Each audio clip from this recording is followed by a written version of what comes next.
Hello students, तो JEE main के paper फरवरी attempt के चल रहे हैं। ठीक है, हम काफ़ी पेपर डिस्कस भी कर चुके हैं, अगला पेपर डिस्कस करते हैं। 25 फरवरी शिफ्ट 1 का पेपर हम लोग डिस्कस कर रहे हैं आज। ठीक है, तो मेमोरी बेस्ड पेपर है, जितने क्वेश्चन मेमोरी बेस्ड क्वेश्चन हमें मिल पाए हैं, ठीक है, वो हम डिस्कस करेंगे और मैं आपको समझाता भी जाऊँगा कि हिंदी में क्या क्वेश्चन होता है, हिंदी की जो हमारे पास टर्म्स आती हैं वो क्या होती हैं। ठीक है, वो सब तुम करते रहेंगे। पेपर हमारे पास इंग्लिश में फिलहाल है, तो कोई बात नहीं, हमें तो क्वेश्चन समझने से मतलब है क्वेश्चन कैसे आ रहे हैं, तो हम चलते हैं एक एक करके क्वेश्चन देखते जाते हैं। ये आपको बोला है time period of simple pendulum at a planet is 2 second. 2 second में 2 सेकंड का टाइम पीरियड है एक सिंपल पेंडुलम का किसी प्लैनेट पर। ठीक है, length of simple pendulum is 2 metre, 2 metre के बराबर उसकी लेंथ है। Find the value of ji at that planet. उस प्लैनेट पे जी का क्या मान होगा, मतलब ग्रेविटेशन एक्सेलरेशन, गुरुत्वीय त्वरण का क्या मान होगा, ये आपको बताना है। ठीक है, तो हम जानते हैं कि फॉर्मूला जो होता है वो होता है T equals to 2 pi under root l बटे जी। ये फॉर्मूला होता है भाई। ठीक है, अगर ये फॉर्मूला होता है तो इसमें हम देख देते हैं कितना आ रहा है, इसका टाइम पीरियड कितना है 2 सेकंड बराबर 2 पाई। ठीक है, और इसकी लेंथ कितनी आ रही है, लेंथ है इसकी दी है क्या हमें length, find the value of g. Length of simple pendulum में 2 मीटर, 2 मीटर के बराबर इसकी लेंथ दे रखी है। ठीक है, बटे जी, कुछ नहीं, काटो पीटा करो और निकालो आंसर। 1 बटे पाई स्क्वायर बराबर 2 बटे जी, जी का मान हो गया 2 पाई स्क्वायर, ये हो गया मान। ठीक है, इतना इसका वैल्यू हो गया जी का। अगला क्वेश्चन देखते हैं क्या बोल रहा है। A train passes by a pole with uniform acceleration a, its front end when passes by it has speed u and its back end when passes by it has speed v। Find speed of middle part when it passes by the pole. ठीक है, एक train है, कुछ ऐसे है, जो आगे वाला पार्ट है उसका जो स्पीड है वो u के बराबर है, आगे वाले का u दिया हुआ है ना। ठीक है, अब ट्रेन,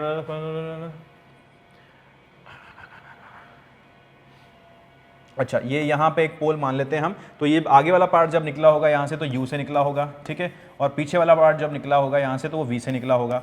ठीक है, अच्छा, और बोल रहा है कि बताइए इसका जो मिडिल पार्ट निकला होगा तब मिडिल वाले की वेलोसिटी क्या होगी, तो मिडिल वाला कंडीशन हमने बनाया। यहाँ पर एक्सेलरेशन हम देख सकते हैं, एक्सेलरेशन जो होगा वो v square minus u square बटे लेंथ कितनी है इसकी, l लंबाई दे रखी है इसकी, तो 2l के बराबर हो जाएगा। 2l दे रखा है, l दे रखा है इसकी लंबाई, हाँ, और यहाँ इसको चलना कितना है, मिडिल वाले को l/2 है अब चलना है। ठीक है, तो हमें पता चल जाएगा कितनी इसकी वेलोसिटी होगी। ठीक है, तो कितनी होगी, इनिशियल इसकी u थी, l/2 चलने के बाद कितनी हो जाएगी, तो v square is equals to u square plus 2as के बराबर होगी। ठीक है, तो v डैश मान लेते हैं इसको, यहाँ से इसकी v डैश होगी, तो v डैश हमें निकालना है। v dash is equals to u square plus 2 into a का मान रखोगे v square minus u square बटे 2l। ठीक है, और चलना कितना है l/2। इसको सॉल्व कर लें आप, इसका आंसर आपको मिल जाएगा। ठीक है, इस तरह से एक अलग पहला क्वेश्चन हम कर सकते हैं। अगला क्वेश्चन देखें, अगला क्वेश्चन क्या कह रहा है, ए sphere of mass m has gravitational field at point p is g1। ठीक है, किसी पॉइंट P पर, ये पॉइंट P है, यहाँ पर जो ग्रेविटेशन फील्ड है उसका मान G1 है। Now volume cavity of radius R is cut is removed. ठीक है, एक गुहा हमने हटा दी है, रिमूव कर दी है कैविटी को, new gravitation field is G2। अब जो बचा हुआ जो है, ये जो बचा हुआ कार्यक्रम है, इसकी वजह से जो फील्ड आ रही है वो G2 आ रही है। ठीक है, इसकी वजह से जो मान आ रहा है वो G2 के बराबर आया है। फाइंड G1 बटे G2, G1 बटे G2 का मान हमें निकालना है कि कितना आने वाला है। ठीक है, कैसे निकालें भाई, क्या करें इसके अंदर हम देखो, तो पहले पूरे की वजह से देखते हैं, जब पूरा था इसके अंदर तो कुछ नहीं कटा था, तो कितना आएगा मान, जी का मान, G1 का मान gm बटे आर स्क्वायर, तो gm बटे आर स्क्वायर, छोटा आर का स्क्वायर, तो छोटा आर कितना है आप देख सकते हो, कितनी दूरी है 3r। ठीक है, तो 9r स्क्वायर ये आ जाएगा। ठीक है, अब G2 का मान देखते हैं, G2 का मान कितना हो जाएगा, G2 कौन सा है वैसे, न्यू,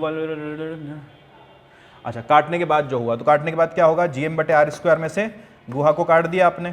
ठीक है, तो ये गुहा जो होगी इसका मास होगा वो कितना होगा, वो m बटे 8 होगा। ठीक है, इसको हम आसानी से निकाल सकते हैं। ठीक है, वॉल्यूम जितना बचेगा इसका, वॉल्यूम के हिसाब से इसमें m बटे 8 मास निकल जाएगा। ठीक है, और दूरी कितनी बचेगी इसकी दूरी कितनी बचेगी, इसको आप देखते हो यहाँ से, तो इसकी दूरी कितनी होगी, इसकी दूरी होगी 2.5r।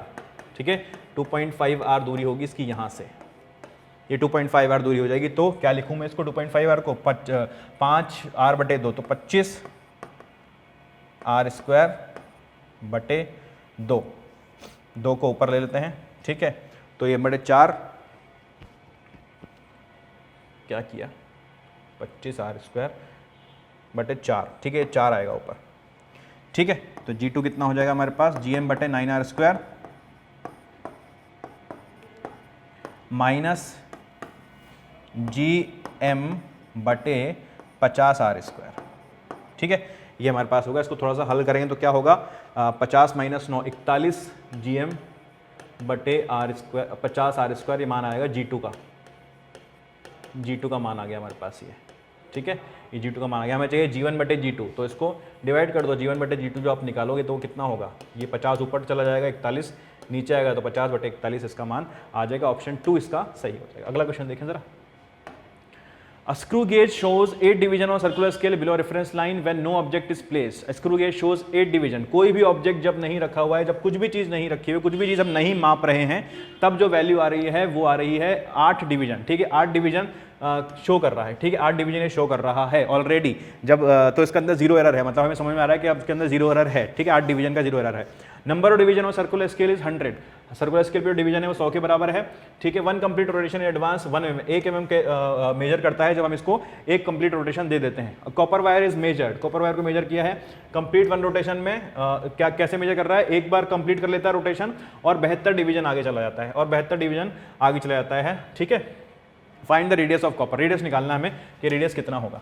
चलिए देखें तो 72 डिवीजन आगे चला जाता है, तो देखें भाई एक पूरा कंप्लीट कर लेता है, यानी कि 1 mm तो ये हो गया होगा, ठीक है, और इसका जो लीस्ट काउंट होगा वो कितना होगा, 1/100, 1/100 mm इसका लीस्ट काउंट होगा। तो और 72 डिवीजन आगे आ गया तो प्लस 72/100 यानी कि 1.72 mm ये मेजर किया होगा, ठीक है। इसने रीडिंग बताई होगी हमें 1.72 mm, लेकिन ये 8 डिवीजन ऑलरेडी आगे था, तो हमें इसको 8 डिवीजन पीछे करना पड़ेगा, तो हमारे पास जो सही जो रीडिंग होगी वो 1.72, इसमें से इसका जो एरर आ रहा है जीरो एरर उसको माइनस करो तो 1 पॉइंट कितना होगा 64, ठीक है, 1.64 ये आ जाएगा, ठीक। ये आया है मेरे पास डायामीटर, कितना है, क्या आया ये डायामीटर, मुझे निकालना है रेडियस, रेडियस निकालना है तो 0.82 के बराबर इसका रेडियस आ जाएगा, जो कि ऑप्शन 3 सही हो जाएगा, ठीक है।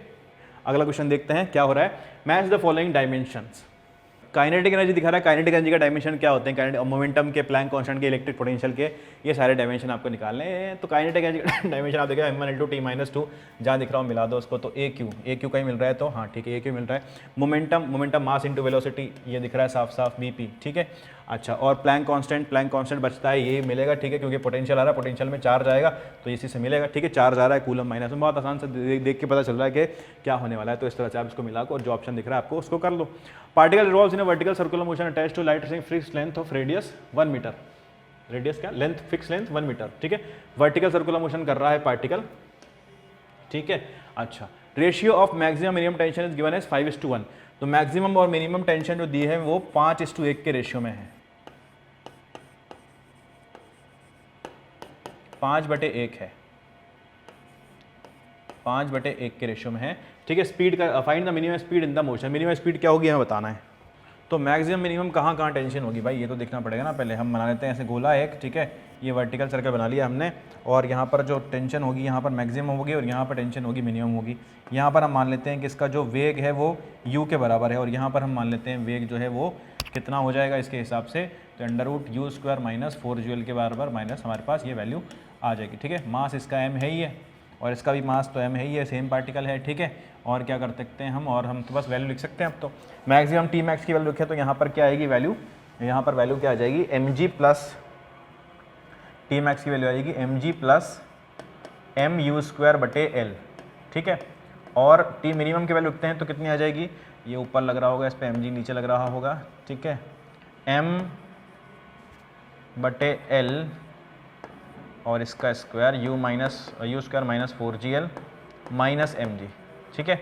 ये 5/1 के बराबर आपको कर देना है, ठीक है। और यहाँ से आपको u का मान मिल जाएगा, और यही u का मान होगा, ये मिनिमम वैल्यू होगी जो कि निकालनी है आपको, ठीक है। ऑप्शन आपको आंसर बताता हूँ, आंसर इसका √5gl/2 के बराबर आ रहा है। कुछ नहीं, इसको सॉल्व करना है और कुछ नहीं करना, आपको काटा पीटी मचानी है। ये देखो m तो m यहाँ से कटता हुआ दिख ही रहा है, ठीक है। l को भी लेकर आप यहाँ से काट सकते हो, तो कर दो gl प्लस u²/L काट दिया मैंने नीचे से, ठीक है। नीचे भी मैं हटा देता हूँ, तो u² माइनस 4gl, ठीक है, माइनस gl इक्वल्स टू 5/1। फिर सॉल्व करें इसको, तो gl plus u² minus 5gl ये आ जाएगा। हाँ, इसको उधर तो सॉल्व करो, हो जाएगा, कर लेते हैं और करें, मैं करवा के मानोगे पूरा। 5u² माइनस 25gl बराबर gl प्लस u², ठीक है। आप खुद से कर लें प्लीज़, आगे अपने आप करें, आप खुद से आगे, जो आंसर आ रहा है आपको आंसर आता हुआ दिख जाएगा। अगला क्वेश्चन देखते हैं हम। In given LR circuit find the net current I at t = 0 and steady state. t equal to 0 और t इक्वल टू इन्फिनिटी पर हमें बताना है कि कितना कितना करंट होगा इसके अंदर, ठीक है, करंट निकालना है। अब t इक्वल टू 0 पे देखते हैं, t इक्वल टू 0 पे होगा तो इसके अंदर तो कुछ होगा नहीं, ये तो ओपन सर्किट तरह काम करेगा, तो मतलब ये तो एक ओपन सर्किट हो जाएगा, इसमें कोई करंट नहीं होगा, ठीक है। जब इसके अंदर कोई करंट नहीं है तो ये ओपन सर्किट है, यहाँ पे है ही नहीं हमारे लिए, तो ये हमारे लिए नहीं है, तो ये दोनों हो गए हमारे पास सीरीज में और ये दोनों हो गए हमारे पास सीरीज में। तो 5 + 1 6 और 5 + 1 5 + 4 9, 6 और 9 पैरेलल में, 6 और 9 पैरेलल मतलब 6 × 9 / 6 + 9, ये आर इफेक्टिव हो गया, इसका आर तुल्य आ गया, कितना आ गया 6 × 9/15, 6 × 9/15, ठीक है। तो हमारे पास जो आई का मान आएगा वो कितना आएगा, बैटरी कितने की है, ई की, E/आर इफेक्टिव, आर तुल्य कितना आया 6 × 9/15, काटा पीटी मचाएं क्या कुछ, हाँ कट जाएगा ना यहाँ पे, 3 × 2 = 6, 3 × 5 = 15, ठीक है, 18/5, तो ये 18 नीचे और 5 ऊपर, 5E/18, ये करंट तो अभी आ गया इसके अंदर, 5E/18, 5E/18 करंट तो इसके अंदर अभी के अभी आ गया है हमारे पास, ठीक है। तो कई ऑप्शन में आ रहा है 5E/18, 5E/18, एक में भी आ रहा है और 4 में भी आ रहा है, 2 ऑप्शन में हमारे पास आ रहा है। हमें चेक करना पड़ेगा इन्फिनिटी पे कितना करंट है, इन्फिनिटी पे कितना है, तो 2 ऑप्शन अभी और दे रखे हैं हमने, है ना, वो चेक करने पड़ेंगे। देखो इन्फिनिटी पे क्या होगा, इन्फिनिटी पर ये एक शॉर्ट सर्किट तरह काम करेगा, ठीक है, इंडक्टर जो होगा वो शॉर्ट हो जाएगा, मतलब ये अगर मैं मान लूँ यहाँ पर पोटेंशियल E है, ठीक है, और चलो इस पॉइंट को मान लेता हूँ कि ये पॉइंट A है, दिखाई दे रहा है, कलर चेंज कर लेता हूँ,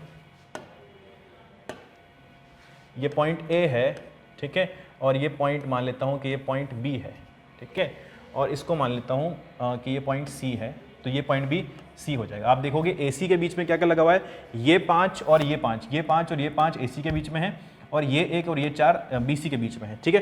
तो ये देखोगे आप कि ये और ये पैरेलल में होंगे, यानी 5 × 5, 5 और 5 पैरेलल में, तो 5/2 तो इधर से आया, 2.5 ओम तो इधर से आया, ठीक है, और आप देखोगे कि इधर भी पैरेलल में, तो 1 और 4 पैरेलल में, तो 4 और 1, 1 × 4/1 + 4, 1 × 4/1 + 4, 1 × 4/1 + 4, ठीक है, तो 4/5 यहाँ से आया, ठीक है, ये हमारे पास आया 2.5, और ये 5/2, 2.5 को कैसे लिखोगे, 5/2 ओम, तो कैसा आया हमारे पास ऊपर से, और ये आया हमारे पास कितना 4/5, ठीक है। अच्छा, अब ये मिला के किस में होंगे, ये मिलाकर होंगे सीरीज में, तो टोटल जो आर कितना आ जाएगा अब इनके पास 5/2 + 4/5, ठीक है, तो 25 + 8/10, 25 + 8 कितना हो रहा है, 5 इधर गया 33, 33/10, 33/10, तो करंट कितना हो जाएगा, बैटरी अपॉन कितना 10/33 ऊपर, तो 33, उल्टा लिख दिया,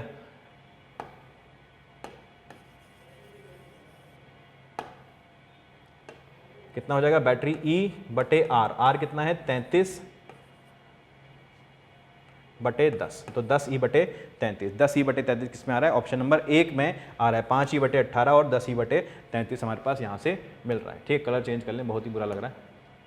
अगला क्वेश्चन करते हैं, 2 planets 1 and 2 of mass 400 kg या 600 kg, 400 kg मास और 600 kg मास के मेरे पास 2 प्लैनेट हैं, ठीक है। प्लैनेट क्या होंगे, सैटेलाइट होंगे, 400 kg और 600 kg कौन से प्लैनेट होते हैं भाई, ठीक है, जो भी है कोई मतलब नहीं, उस समय रिवॉल्व अराउंड अर्थ के अराउंड ये रिवॉल्व कर रहे हैं सर्कुलर ऑर्बिट में, which are at height 600 kilometre and 1600 kilometre, 600 kilometre और 1600 किलोमीटर हाइट पर हमने रिवॉल्व करा दिया भैया अर्थ सरफेस रिस्पेक्टिवली।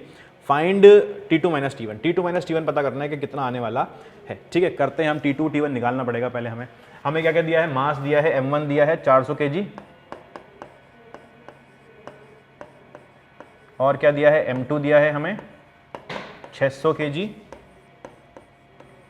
और क्या दिया है भाई, और क्या दिया है, हाइट दी है, पहले की हाइट दी है 600 किलोमीटर, ठीक है, R1 बोलते हैं इसको हम, और दूसरे की हाइट दी है R2 1600 किलोमीटर, ठीक है, ये रेडियस है इनकी, ठीक है। चलो इतने त्रिज्या में घूम रहे हैं ये। फाइंड T2 - T1, तो T1 का वैल्यू देखें, T1 का वैल्यू क्या होगा,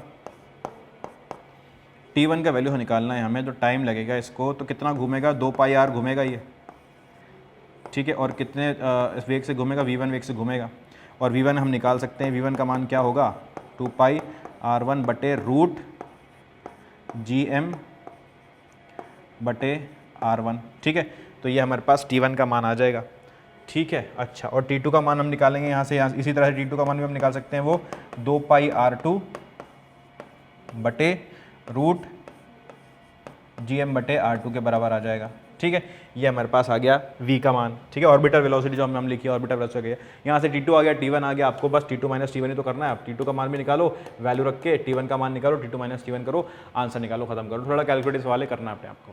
if you place a battery of 5 volt between x and y, x और वाई के बीच में अगर हम 5 वोल्ट की बैटरी लगा दें, लगा दो भाई 5 वोल्ट की बैटरी मैंने यहाँ पर लगा दी है, x is made positive, x को मैंने पॉजिटिव बनाया, ठीक है, ये 5 वोल्ट की बैटरी लगा दी वहाँ पे positive, then find current through cell, ठीक है, ये पॉजिटिव है तो ये तो हमारे पास हो गया, ये तो रिवर्स बायस हो गया, तो ये तो कोई काम करेगा ही नहीं, ऊपर वाला काम करेगा, और सिलिकॉन का बना हुआ है तो 0.7 वोल्ट तो इसका खुद का पोटेंशियल ये खा जाएगा इतना, तो 0.7 वोल्ट का, तो ठीक है, अगर 0.7 वोल्ट खा गया तो 5 में से 0.7 वोल्ट तो ये खा गया, माइनस 0.7 बटे कितना इसका ओम वो है रेजिस्टेंस 10 ओम, तो करंट इतना आ जाएगा, इसमें करंट ही पूछा है, तो I इज इक्वल्स टू कितना 4.3 बटे 10 0.43 एम्पियर के बराबर इसके अंदर करंट बह रहा होगा, ठीक है, इस तरह से होगा। अगला क्वेश्चन देखते हैं, pressure is constant in thermodynamic process, pressure constant है भाई, ठीक है, बोल रखा है, then find the ratio of du dq dw के बराबर पूछा है, तो du का मान क्या होता है, du का मान होता है NCV डेल्टा टी, ठीक है, अच्छा, और कुछ दे रखा है क्या, CP दे रखा है हमें, CP और CV का मान हमें दे रखा है, तो CV का मान रख देता हूँ मैं, तो N into 5/2 R delta T, ये हमारे पास मान आ जाएगा, ठीक है, तो कितना होगा 5/2 NR डेल्टा टी, ठीक है, ये हमारे पास मान आ गया। वहीं हम DQ की बात करें तो DQ क्या होगा NCP डेल्टा टी, तो कितना होगा N 7/2 R डेल्टा टी, कितना हो जाएगा 60/2 NR डेल्टा टी, और DW की बात करते हैं तो DW तो होता ही NR डेल्टा टी के बराबर है, ठीक है, तो रेशियो देखोगे आप, इसका रेशियो क्या होगा, रेशियो आएगा 5/2 = 7/2 = 1, ठीक है, तो 5:7:2, ये आंसर हो जाएगा आपका, है ना, तो ऑप्शन नंबर 1 इसके अंदर ठीक हो जाएगा, ये वाला क्वेश्चन हमारा, ये वाला ऑप्शन हमारा सही हो जाएगा। अगला क्वेश्चन देखते हैं, alpha particle and proton are accelerated from rest under potential difference of 200 volt, 200 volt के पोटेंशियल डिफरेंस हमने उसको एक्सीलरेट किया, find ratio of de Broglie wavelength, de Broglie wavelength का रेशियो बताना है, तो डी ब्रॉगली वेवलेंथ का रेशियो जानते हैं हम कि लैम्डा जो होता है वो h/p के बराबर होता है, ठीक है, डी ब्रॉगली वेवलेंथ जो होता है वो h/p के बराबर हमारे पास आता है, तो यहाँ से देख सकते हैं हम, तो p का मान हम क्या रख सकते हैं √2m के, काइनेटिक एनर्जी के रूप में हम इसको इस प्रकार से रख सकते हैं, और मैं जानता हूँ काइनेटिक एनर्जी जो होती है वो पार्टिकल के लिए अगर मैं लिखता हूँ तो √2m QV के बराबर लिखता हूँ, ठीक है, QV के बराबर यहाँ से मैं लिख देता हूँ, मुझे देखा है कि पोटेंशियल डिफरेंस कितना है 200 वोल्ट पे, इसको हमने इनको एक्सीलरेट किया है, ठीक है, तो वैल्यू रखनी है अब तो हमें अल्फा पार्टिकल और प्रोटॉन, अल्फा पार्टिकल का प्रोटॉन क्या होता है 1h1, ठीक है, प्रोटॉन का मास m है, और क्या है, तो अल्फा पार्टिकल का मास क्या होगा, अल्फा पार्टिकल मास कितना हो जाएगा 1 2He4 तो 4m, ठीक है, अगर इसका चार्ज q है तो इसके पास चार्ज होगा वो कितना होगा 2q के बराबर हो जाएगा, ठीक है, ये हमारे पास चार्ज वार्ज की वैल्यू मिल गई, तो लैम्डा p बटे लैम्डा अल्फा निकालना है मुझे, लैम्डा p बटे लैम्डा अल्फा निकालना है, तो लैम्डा p का मान क्या आएगा, देखें जरा, यहाँ वैल्यू रख देते हैं, यहाँ वैल्यू रख देते हैं, तो v तो बराबर है ही h/√2m q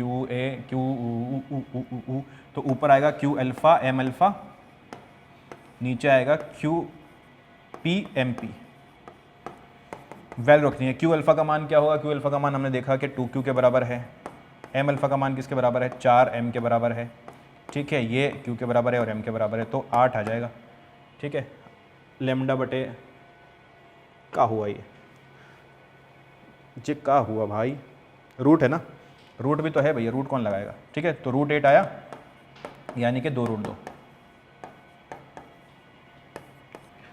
इसका आंसर आ रहा है। अगला क्वेश्चन देखें, current is flowing B1 0.2 metre respectively, find the ratio of magnetic field point V1 radius 1, then find the radius, ठीक है, इस तरह से एक लूप है हमारे पास, लूप दे रखा है हमें, ठीक है, current I is flowing in the route, तो इसमें करंट आई फ्लो कर रहा है, आई करंट इसमें फ्लो करा दिया है मैंने, चलिए अच्छी बात है, on the axis of coil 0.05 metre, इस एक्सिस पर 0.05 मीटर, मतलब 0.05 मीटर पे अगर मैं देखता हूँ तो एक पॉइंट B1 मैंने लिया हुआ है, ठीक है, इस B1 पर आपको बताना है कितना मैग्नेटिक फील्ड, नहीं बताना नहीं है, और दूसरा पॉइंट लिया है हमने कितने मीटर दूरी पर, कितने मीटर, कहाँ गया 0.2 मीटर, 0.2 मीटर दूरी पर हमने पॉइंट लिया है B2 बटे B1 हमें दे रखा है कितना है, B1 बटे B2 दे रखा है 8/1 है, B1 बटे B2 दे रखा है 8/1 है, 8/1 के बराबर है V1/B2। आपको बताना है कि त्रिज्या कितनी होगी, इसकी जो रेडियस होगा वो कितना निकल रहा है। तो इस formula direct formula based question है। इसका जो V1 का मान होगा वो कितना होगा, म्यू0 IA स्क्वायर, IA स्क्वायर, आई इसकी त्रिज्या है, upon 2A square plus A square plus X square की घात 3/2, ठीक है। और B2 के लिए लिख देंगे तो म्यू0 IA स्क्वायर, ठीक है, ये इसको x1 ले लेता हूँ, 2A स्क्वायर प्लस x2 का स्क्वायर की घात 3/2, ठीक है। ये किसके बराबर दिया है आपको, 8/1 के बराबर। म्यू0 I स्क्वायर, मोनोट I स्क्वायर सब कट गया यहाँ से, 2 कट गया यहाँ पे। आपके पास बचेगा क्या, आपके पास बचेगा A square plus x2 square की पावर 3/2 बटे A square plus x1 square की पावर 3/2 बराबर 8/1, ठीक है। इसको सॉल्व कर लो, क्यूब रूट इसको आप उधर ले जाओगे तो क्यूब रूट होगा, 2/1 बचेगा, A square plus x square, A square plus x2 square plus A square plus x1 square is equals to 4 आ जाएगा ये, ठीक है। क्यूब रूट होगा फिर उसका स्क्वायर हो जाएगा तो 4 के बराबर हो जाएगा। इसको आप हल कर लेंगे तो आपका आंसर x2 x1 की आपको वैल्यू रखनी है, आंसर आपका निकल जाएगा। अब आधे से ज़्यादा काम मैंने कर दिया है। Electric field exist in space as E equals to 3/5 E0 I cap, ठीक है, 4/5 E0 J cap if 2 planes P1 and P2 दो प्लेन हमने बनाए हैं, 1 इन XY प्लेन, इसको आप YZ प्लेन कर लें, ये गलत लिख दिया है यहाँ पे, YZ प्लेन है, ऑफ एरिया 0.2 मीटर स्क्वायर, अंदर in exact plane of area 0.3 metre square, ठीक है। पहले का एरिया कितना है 0.2 मीटर स्क्वायर, दूसरे का एरिया कितना है 0.3 metre square. As consider find the ratio of flux through them 5P1/5P2, ठीक है। प्लेन 1 और प्लेन 2 से कितना कितना फ्लक्स निकलेगा उसका रेशियो हमें निकालना है, उसका रेशियो हमें निकालना है कितना कितना आने वाला है, ठीक है। तो पहले से देखते हैं YZ प्लेन में है और E जो है वो क्या, E का मान कितना है 3/5 E0 I cap plus 4/5 E0 J cap, ठीक है। अच्छा अब देखें हम P1 और दो प्लेन P1 और P2 हैं, one in XY plane XY plane में है, अगर YZ प्लेन में, इसको काट ही दो, YZ प्लेन में है तो YZ प्लेन में है तो इसका एरिया वेक्टर किधर लगेगा, YZ प्लेन में है तो I कैप में इसका I में इसका एरिया वेक्टर होगा और फाई जो होगा वो E डॉट A के बराबर होगा, ठीक है। तो I J से अगर आप उसको करते हो डॉट तो वो 0 हो जाने वाला है, तो यहाँ पर कितना आ जाएगा 3/5 E0 और एरिया का मान कितना है 0.2 मीटर स्क्वायर, ये आ गया 5P1। इसी तरह 5P2 हमें निकालना है तो 5P2 कितना हो जाएगा, ठीक है। आप देखो कौन से प्लेन में है, एग्जैक्ट प्लेन में है तो इसका जो J कैप वाला होगा, ठीक, उससे हम डॉट प्रोडक्ट करेंगे तो आंसर आएगा, ठीक है। I से करोगे तो 0 हो जाएगा, तो 4/5 E0 इंटू 0.3, ठीक है। यही आंसर है आपका, 3 दूनी 6, 4 तिये 12, 1/2, ठीक है। यही आपका आंसर है। चलिए अगला क्वेश्चन देखते हैं। A tuning fork of frequency 504 hertz use sound source for resonance. चलो भाई क्या करें, इसके अंदर resonance column tube experiment, tube is having diameter of 6 centimetre, 0 of metre scale coincide with the top of the tube, what is the reading of metre scale for the first resonance to occur. First resonance to occur होने के लिए क्या condition होती है, λ/4 जो हो वो L+E के बराबर आ जाए, ठीक है। जहाँ पे E क्या होगा आपका, E होगा आपका 0.3 इंटू D के बराबर, या D आपको दिया हुआ है, शायद D कितना हुआ है 6 सेंटीमीटर दिया हुआ है, तो λ/4 जो हो वो किसके बराबर हो, L प्लस 0.3 इंटू 6 1.8, ठीक है। ये कंडीशन होगी आपके पास। अच्छा लैम्डा का मान नहीं दिया हुआ है ना इसमें, लैम्डा, अच्छा फ्रीक्वेंसी दी है 504 हर्ट्ज और आपको क्या दिया हुआ है, और आपको वॉल्यूम इसकी वैल्यू देखिए sound speed of sound in air, तो आप देखोगे लैम्डा जो होगा वो कितना होगा V/F के बराबर आ जाएगा, ठीक है। तो 336/504, यहाँ से आपका लैम्डा भी निकल जाएगा, तो लैम्डा का मान वहाँ पे रखो और आंसर निकालो L का, सीधे जल्दी करो। अगला क्वेश्चन देखते हैं। Find value of L and C का वैल्यू निकालो। L एंड C का वैल्यू कितना होगा, कुछ ये चीज़ें हमें दे रखी हैं। यहाँ 15 वोल्ट है, इसको काला कर लेते हैं, अब काले की जरूरत पड़ेगी हमें पेन की, ठीक है। ये 15 वोल्ट है, 15 वोल्ट 60 ओम का है, तो यहाँ से देखोगे तो I कितना होगा, यहाँ से हम I निकाल सकते हैं। I जो होगा वो कितना होगा 15/60 यानी कि 1/4 एम्पियर। अब की बंद है, ठीक है, की ओपन है, तो की ओपन है तो इसके अंदर आप देखोगे करंट पूरा का पूरा इधर 1/4 एम्पियर आएगा, 1/4 एम्पियर आएगा, तो हम बोलेंगे कि V जो होगा वो I इंटू XL के बराबर होगा, और एक्सएल तो ओमेगा एल के बराबर होगा, और आई तो 1/4 है, और ओमेगा कितना है, ओमेगा कितना है 1000 रेडियन पर सेकंड, ठीक है। और एल का मान मुझे निकालना है, ये 20 के बराबर है, तो 20 चौक 80, 80/100, 80/100 का मान देखो आया कि कुछ 0.8 दे रखा है क्या, तो एल आ गया 0.8 हेनरी, 0.8 हेनरी हमारे पास एल का मान आ गया है, ठीक है। कहाँ दे रखा है, कोई दो ऑप्शन में दे रखा है भाई, ठीक है, पहले और दूसरे में दे रखा है 0.8, कोई सा भी हो सकता है। अब यहाँ पर कैपेसिटेंस है, यहाँ पर कैपेसिटेंस हमें निकालना है कि सी का मान क्या होगा, सी का मान निकालना है हमें, तो 10 वोल्ट दे रखा है ना, 10 volt is equals to I X C के बराबर होगा, ठीक है। अच्छा, तो हमें चाहिए एक्स सी हो जाएगा 10/आई, आई कितना है, आई कितना है भाई, आई कितना है 1/4, तो ये 4 ऊपर चला गया, एक्स सी हो गया 40 के बराबर, ठीक है। तो 1/ओमेगा सी बराबर 40, ठीक है। तो सी चाहिए तो 1/40 इंटू ओमेगा, ओमेगा का मान कितना दिया है 100, ठीक है। तो 1/4000, तो 1/4000, 1/4000 आ जाएगा हमारे पास ये, ठीक है।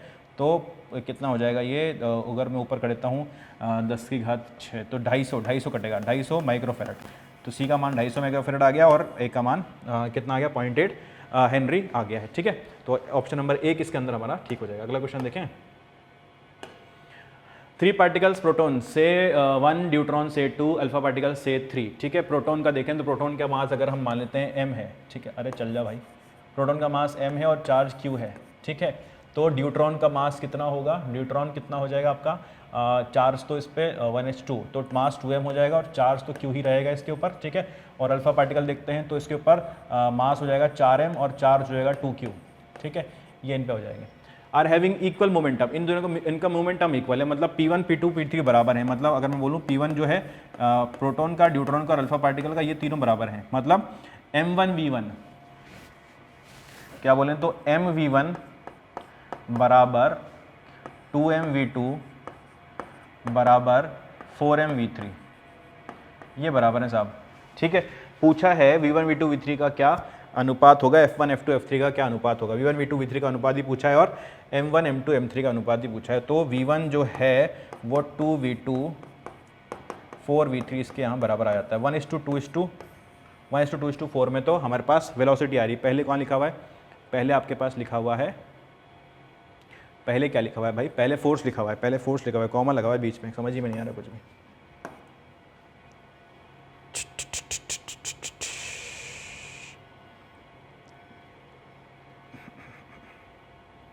तो ये हो जाएगा 4:2:1, तो ये हमारे पास रेशियो आ जाएगा 4:2:1, 4:2:1 के रेशियो में तो वेलोसिटी आ रही है हमारे पास, दोनों में आ रहा है 4:2:1, ठीक है, दोनों ही में आ रहा है। 3 और 4 तो गलत हो गया, 3 और 4 तो सही नहीं हो सकता, 1 और 2 में से ही कोई सही होगा। तो एक देख लेते हैं 1 और 2 में से कौन कौन सही हो सकता है भाई। अच्छा, फोर्स निकालना है, फोर्स निकालने के लिए क्या करें, फोर्स निकालने के लिए क्या करें, क्या करें भाई, फोर्स निकालने के लिए lambda is equals to h/p, क्या है पार्टिकल, अच्छा ये क्या लगा रहे हैं हम, फोर्स ही तो चाहिए ना,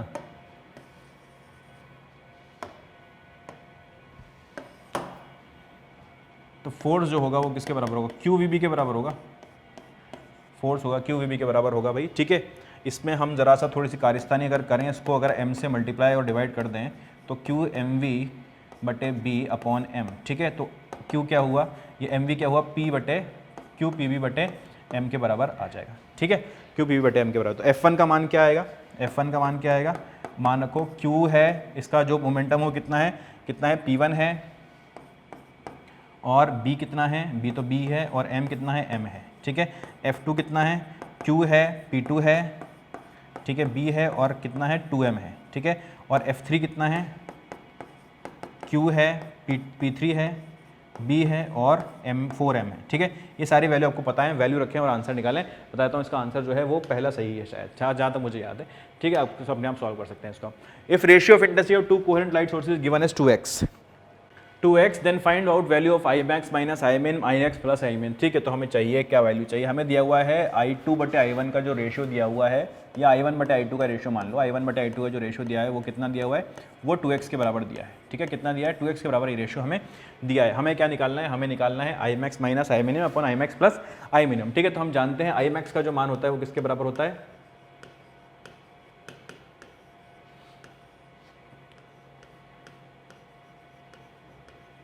ओहो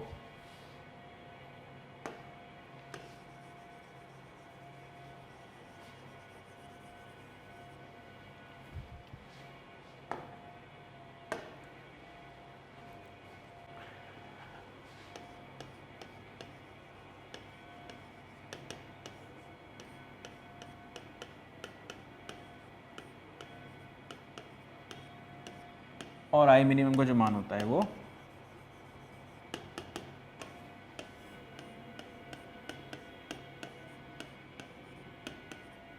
ठीक है, ये हमारे पास मैक्सिमम मिनिमम इंटेंसिटीज आती हैं। अच्छा, तो हमें चाहिए minimum I max minus I minimum upon I max plus I मिन।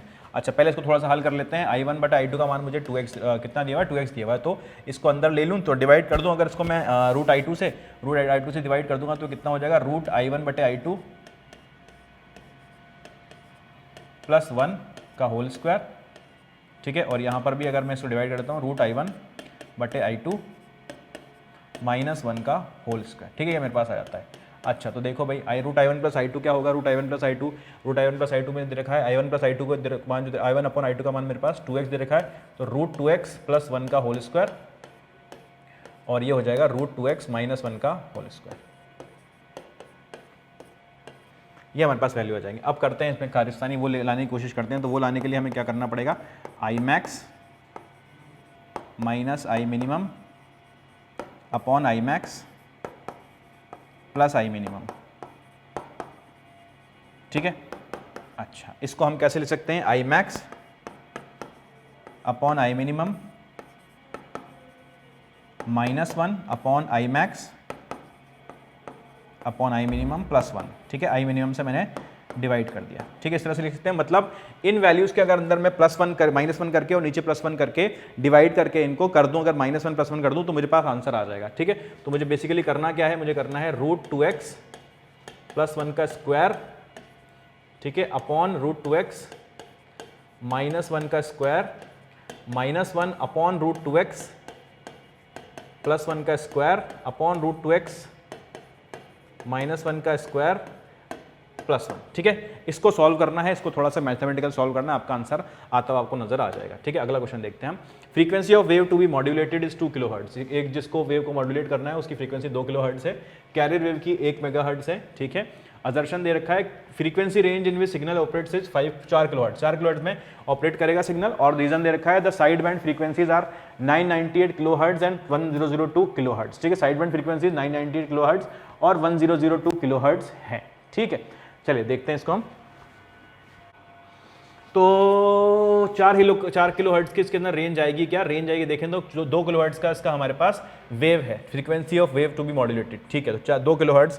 ठीक है, तो हमारे पास रेंज क्या हो जाएगी, 1000 मेगाहर्ट्ज यानी कि 1000 kilohertz plus minus 2 hertz, 2 kilohertz के रेंज में ये होगा। ठीक है, तो रेंज हो जाएगी वो क्या होगी, -2 से -2 किलोहर्ट्ज से 2 किलोहर्ट्ज तक।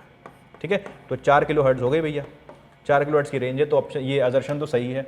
ठीक है, side band frequencies are 998 kilohertz to 1002 kilohertz. ठीक है, तो हाँ, तो -2 करोगे तो आप इसमें से आपके पास 998 और 1002 तक पहुंच रहे, वही सेम बात है। ठीक है, असर्शन भी सही है, रीजन भी सही है, और असर्शन रीजन का सही एक्सप्लेनेशन भी है, तो ऑप्शन 1 जो है वो सही हो जाएगा। अगला क्वेश्चन देखें।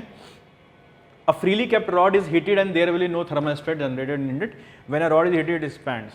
ठीक है, तो क्या है, ठीक है, इसके अंदर सही तो है। Freely kept rod is heated and there will be no thermal stress. नहीं होगा, कोई भी थर्मल स्ट्रेस होगा नहीं। जब आप उसको हिंडर करेंगे, रोक लेंगे, तब उसके ऊपर थर्मल स्ट्रेस आएगा। When a rod is heated it expands. ठीक है, हाँ एक्सपैंड करती है बिल्कुल।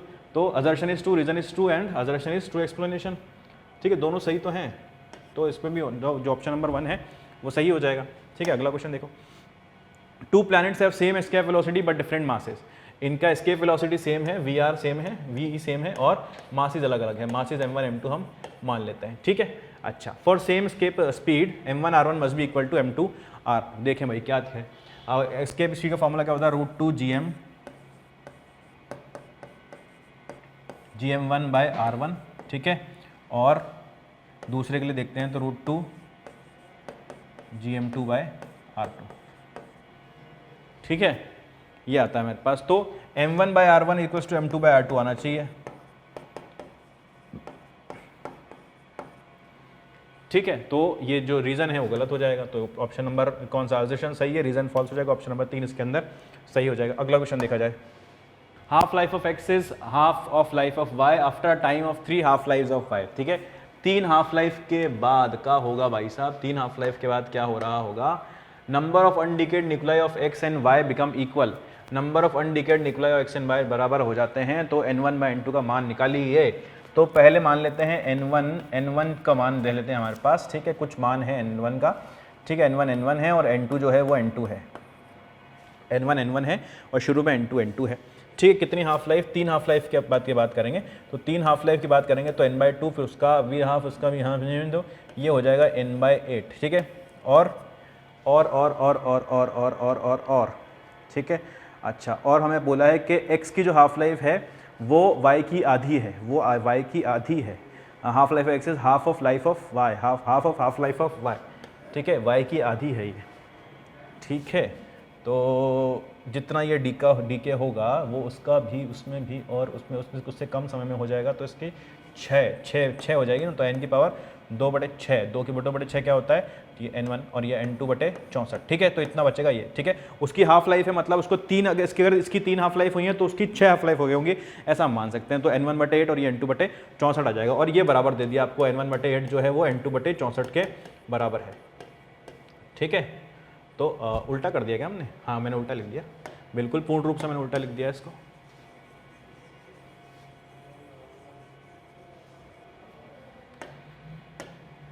ठीक है, n1 जो है वो क्या हो जाएगा, n2 को देखते हैं पहले। n2 हो जाएगा आधा मतलब 3 हाफ लाइफ बाद, और n1 जो है, n1 6 गुना कम हो जाएगा, मतलब 6 हाफ लाइफ हो जाएंगी उसकी, तो n1/64 हो जाएगा। ठीक है, अब ये सही है, तो n2/8 जो है वो n1/64 के बराबर है।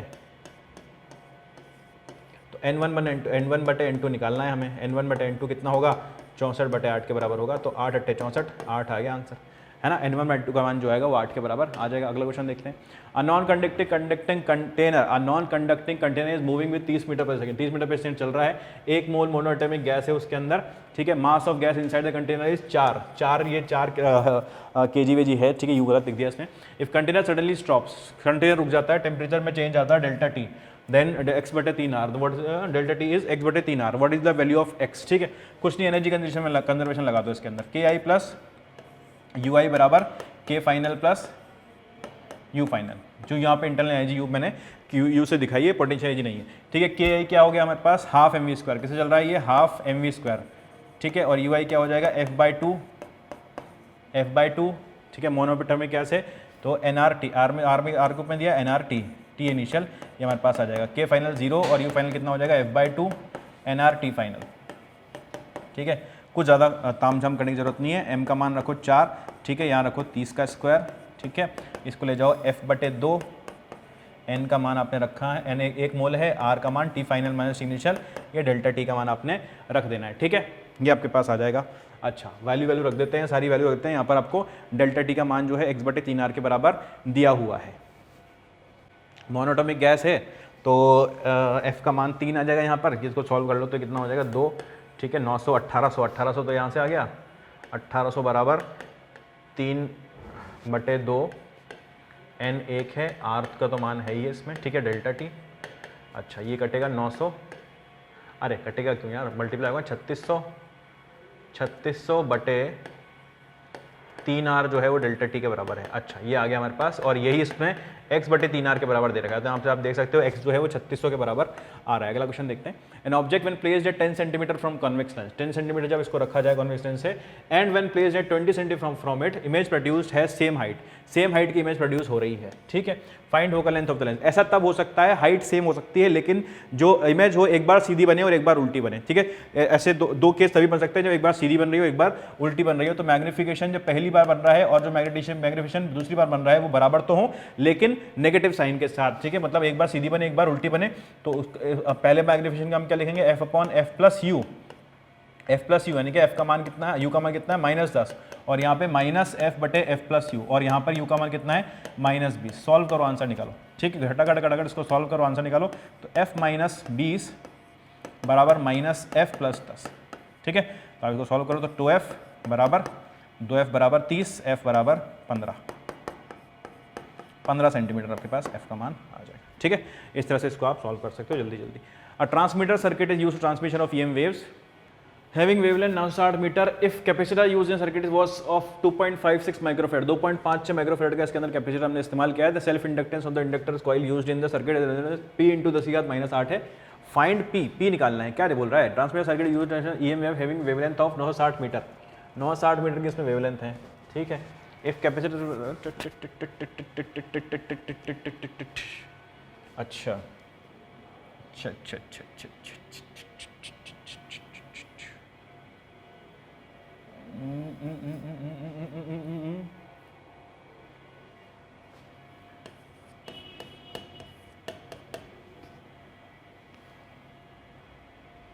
एक सेकेंड इसको देखें ज़रा हम।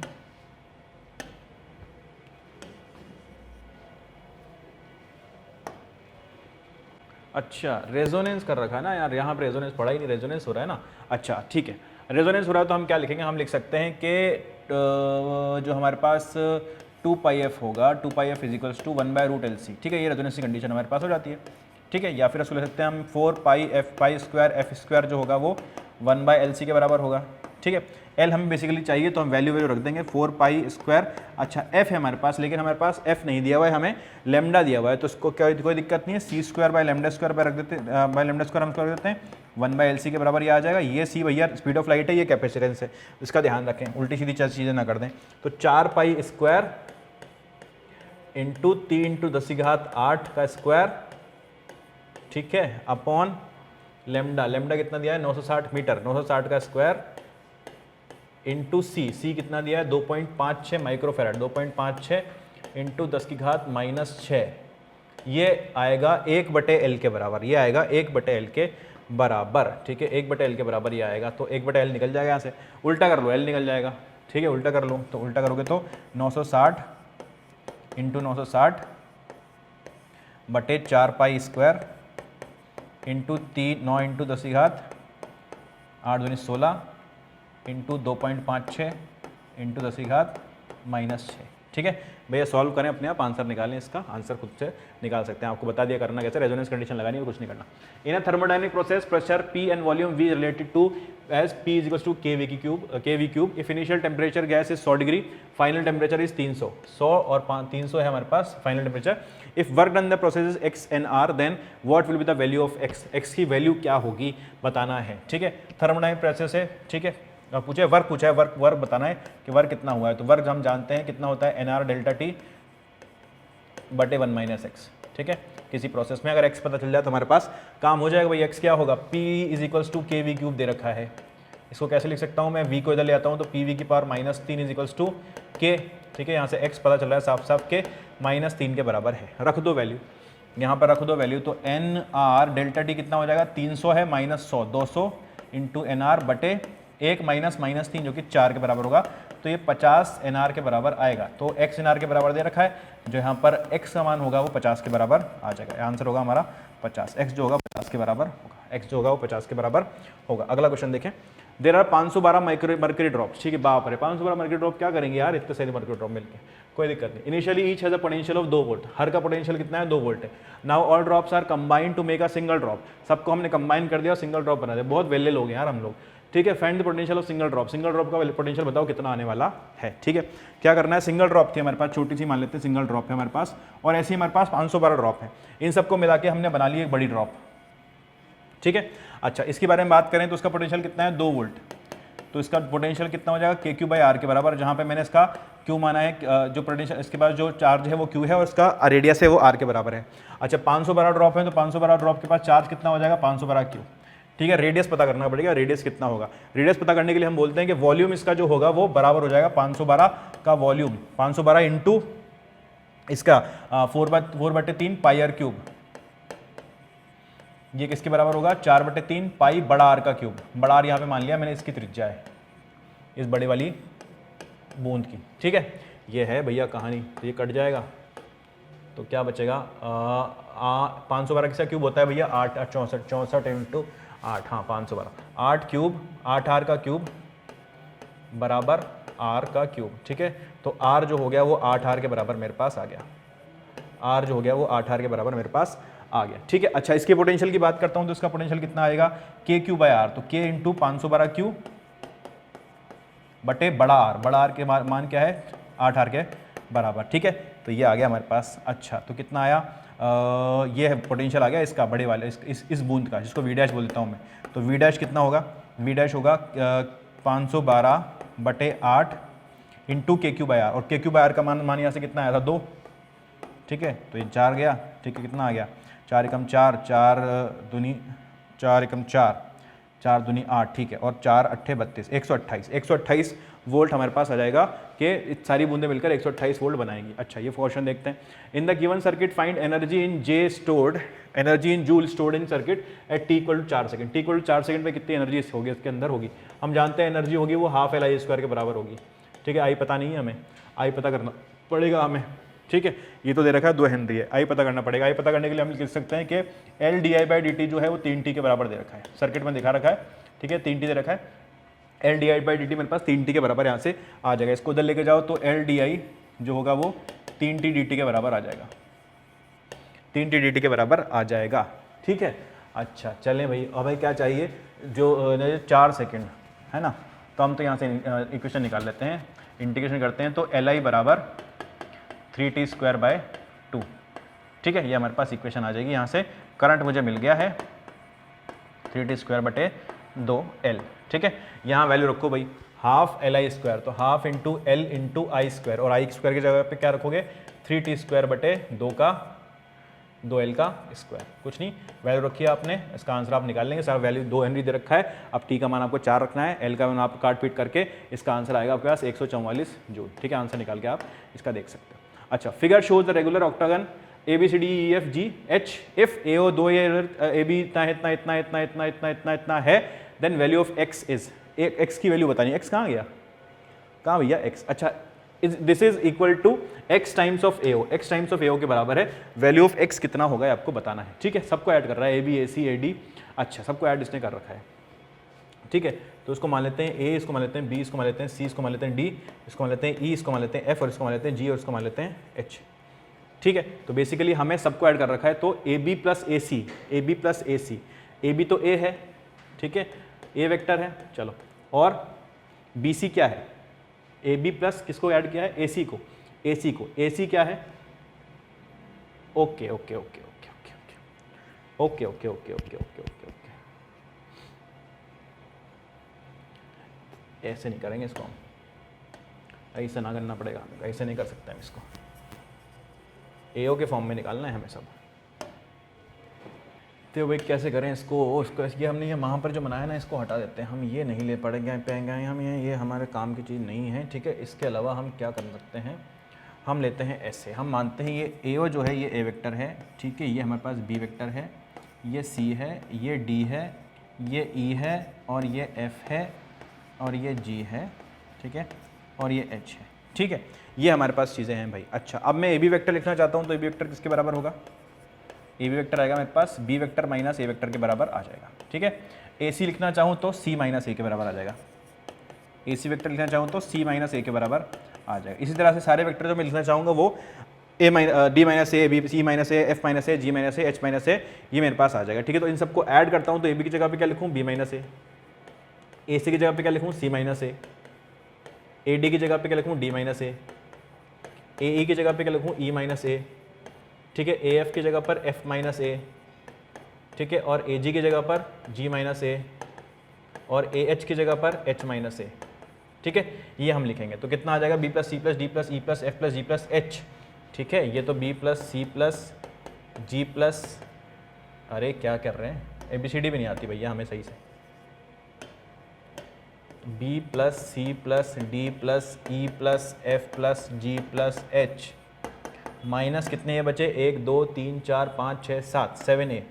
ठीक है, और हम जानते हैं कि इन सबको हम ऐड करेंगे तो ये 0 के बराबर आएगा। ठीक है, ये 0 के बराबर आएगा। अगर इनको ऐड करते हैं तो इनका सम जो होगा A plus B plus C plus G plus E plus F G H, ये 0 के बराबर होगा, यानी कि B plus C plus D plus E plus F plus G plus H जो होगा वो माइनस ए के बराबर आ जाएगा। ठीक है, उसको उधर में ले लिया है, तो इस पूरे को हटा के मैं लिख सकता हूँ माइनस ए माइनस 7a जो कि माइनस 8a, और a क्या था? OA के बराबर था।